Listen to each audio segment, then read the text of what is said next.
আজকের এই ভিডিওতে আমরা আলোচনা করতে চলেছি রায় ও মার্টিন প্রশ্নবিচিত্রার ষষ্ঠ শ্রেণীর প্রথম পর্যায়ের মূল্যায়ন 2026-এর পরিবেশ ও বিজ্ঞান বিষয়ের যে 9 দাগের প্রশ্নপত্রটি রয়েছে, অর্থাৎ হুগলি ব্রাঞ্চ গভর্নমেন্ট স্কুল এই বিদ্যালয়ের সমস্ত প্রশ্নের উত্তরগুলি সমাধান করব। প্রশ্নপত্র সমাধান করার আগে বলে দেই, তোমরা যারা আমাদের চ্যানেলে নতুন অবশ্যই চ্যানেলটি সাবস্ক্রাইব করে পাশে থাকা বেল আইকনটি অল করে দেবে। প্রথমে একইটা আছে নিম্নলিখিত প্রশ্নগুলির উত্তর দাও। একে আছে প্রদত্ত কোন গাছ থেকে তন্তু পাওয়া যায় না, এটা হবে তুঁত। এরপরে দুই আছে সাগর কুসুম যে মাছের সঙ্গে মিথজীবী সম্পর্কে আবদ্ধ তা হলো, এটা হবে ক্লাউন। এরপরে তিনটা আছে পাঠার মেটে আসলে, এটা হবে লিভার। এরপর চারে আছে ইস্ট হলো এক প্রকার, এটা হবে ছত্রাক। এরপর পাঁচটা আছে নিম্নোক্ত কোনটি উভয়মুখী পরিবর্তন, এটা হবে মাখন গলে গেল। এরপরে ছয়টা আছে প্রদত্ত কোনটি পর্যাবৃত্ত ঘটনা নয়, এটা হবে হঠাৎ বন্যা হওয়া। এরপরে সাতটা আছে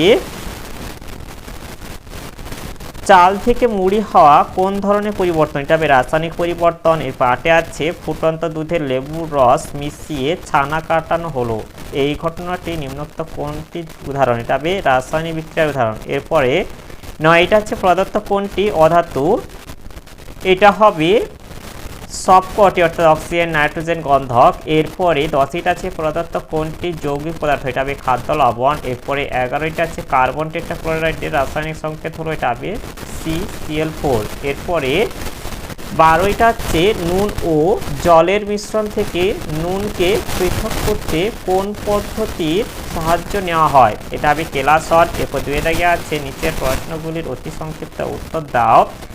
একইটা আছে পরাগরেণু কোথায় উৎপন্ন হয়, পরাগরেণু হচ্ছে এটা হবে ফুল থেকে উৎপন্ন হয়।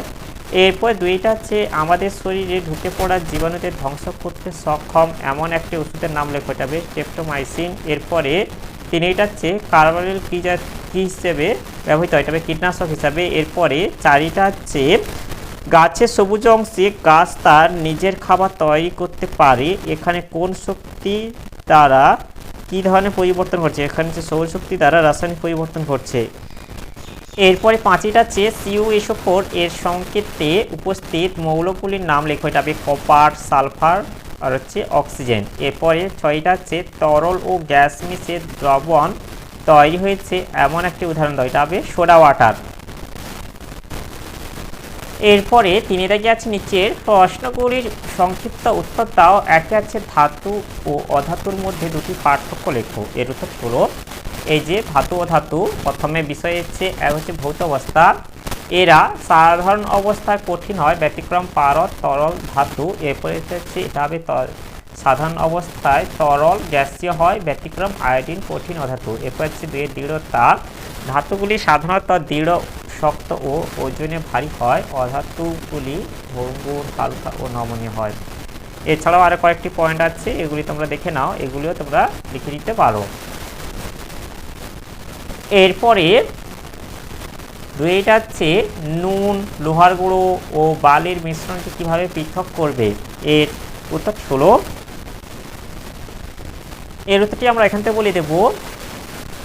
এখানে বলেছে তোমার নুন লোহার গুঁড়ো আর বালির মিশ্রণ, আর এখানটায় তোমাদের আছে চিনি বালি ও লোহার চুনের মিশ্রণ। এখানটা হচ্ছে চিনি পরিবর্তে তোমরা নুন করে দেবে, তাহলে হয়ে যাবে। তাহলে বলবে যে একটি কাগজে নুন বালি ও লোহার চুনের মিশ্রণ নেওয়া হলো, একটি শক্তিশালী দণ্ডচুম্বককে মিশ্রণের মধ্যে নাড়ালে চুম্বকের গায়ে লোহার চুর আটকে যাবে, এভাবে মিশ্রণ থেকে লোহার চুর আলাদা হলো। অবশিষ্ট মিশ্রণকে একটি বিকারে নিয়ে তাতে জল ঢেলে ভালোভাবে নাড়া হলো, এর ফলে এখানে বলবে যে নুন জলে দ্রবীভূত হয়ে যাবে। এবার ফিল্টার কাগজের সাহায্যে দ্রবণটিকে পরিস্রাবন করা হলো, ফিল্টার কাগজে বালি আটকে রইল এবং চিনি বলতে নুন বলবে, নুনের দ্রবণ ফিল্টার কাগজের মধ্যে দিয়ে নিচের পাত্রে জমা হলো।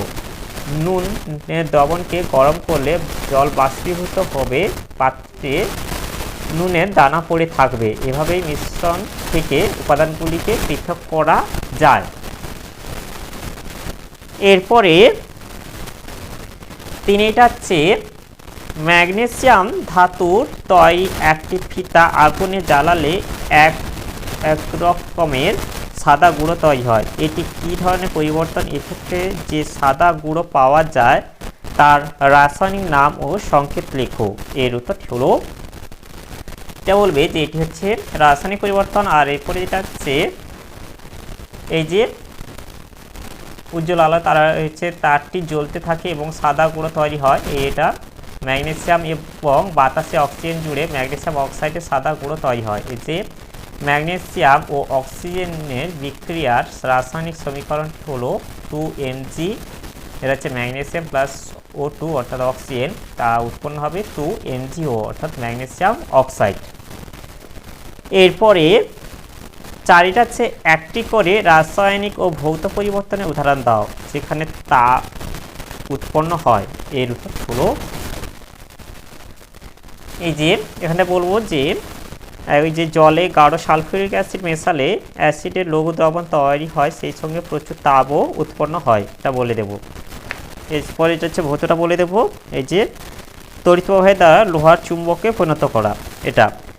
এরপরে পাঁচটা হচ্ছে অ্যাজোলা ও তার পাতায় থাকা অ্যানাবিনা কিভাবে মিথ্যজীবিতা গড়ে তোলে। এর উত্তরটি আমরা এখান থেকে বলে দেব। এই যে অ্যানাবিনা নামক এক ধরনের ব্যাকটেরিয়া আছে যারা অ্যাজোলা নামক জলজ ফার্নের পাতায় মিথ্যজীবী রূপে বাস করে। এরা বায়ুমুক্ত নাইট্রোজেনকে অ্যাজোলার মধ্যে আবদ্ধ করে নাইট্রেট লবণে পরিণত করে, ফলে অ্যাজোলার বৃদ্ধি ঘটে ও মাটির জৈব সার বৃদ্ধি পায়। এরপরে ছয়টা হচ্ছে উপকার কি, এর ব্যবহার লেখো। এর তো হলো এই যে উপকার হচ্ছে বিভিন্ন উদ্ভিদের দেহ থেকে উৎপন্ন নাইট্রোজেনযুক্ত রেচন পদার্থকে বলে উপকার, যেমন হচ্ছে সিংকোনা গাছের উপকার কুইনাইন। আর এরপরে যেটা হচ্ছে তার ব্যবহার বলতে পারো, যেমন আমরা গাছ থেকে কুইনাইন, রেসাপিন, হচ্ছে বেলেডোনা, থিওন, কোকেন, নিকোটিন ইত্যাদি উপকার পাই। তাহলে আজকের ভিডিওতে আমরা ষষ্ঠ শ্রেণী পরিবেশ বিজ্ঞান বিষয়ে যে 9 দাগের প্রশ্নপত্রটি ছিল তা সমাধান করলাম। আর ভিডিওটি শেষ করে বলে দিই, তোমরা যারা এখনো পর্যন্ত আমার চ্যানেলটিকে সাবস্ক্রাইব করেনি অবশ্যই চ্যানেলটি সাবস্ক্রাইব করে নেবে এবং এই ভিডিওটিকে বেশি বেশি করে লাইক, কমেন্ট ও শেয়ার করে দেবে।